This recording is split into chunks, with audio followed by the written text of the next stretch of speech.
अमानत bank जो मुसलमानों की मईशत की दुरुस्तगी और बेहतरी के लिए लाया गया था, आज वो अमानत बैंक कहीं न कहीं मुसलमानों के उस ख्वाब को पूरा नहीं कर पा रहा है, जिस ख्वाब को पूरा करने के लिए डॉक्टर अब्दुर्रहमान खान साहब ने अपनी ज़िंदगी के कीमती लम्हात को सर्फ कर दिया था। अब उस वक्त पर यह था कि मुसलमान बैंक चला सकते हैं, तो आने वाले 1 साल में लोगों में अल्हम्दुलिल्लाह इतना एतमाद है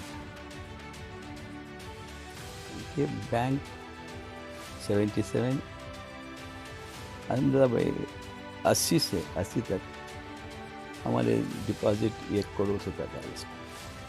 हमारा बोर्ड से मुझे मदद मिलती, मगर कोई मुझे टेक्निकल मदद देने वाला बोर्ड नहीं। तो ये सब, और बोर्ड जहाँ तक सपोर्ट की मुझे नहीं, मैं ये नहीं कहता, बहुत सपोर्ट करती जो भी। तो हम यहाँ तक पहुँचे कि स्टेट के 100 साल पुराने कोऑपरेटिव बैंक से भी हम आगे।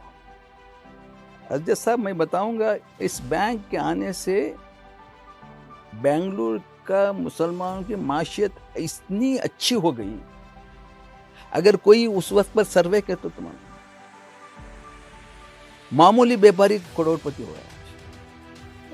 वो सब 3-4 लोग मिलके एक प्लान करें कि, और जो सब प्रॉपर्टी डीलर्स से सब मिलके 20-25 आदमियों को लोन दिया जो एग्जिस्ट नहीं,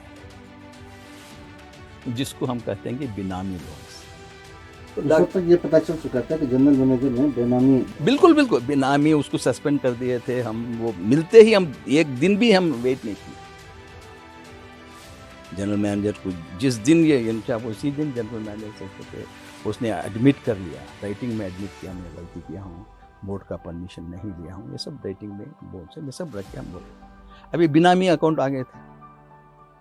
लोग नहीं, हम किसके पास कलेक्ट करेंगे? वो इसके नाम पर भी नहीं है, इसके नाम पे है, कोई नॉन एग्जिस्टेंट।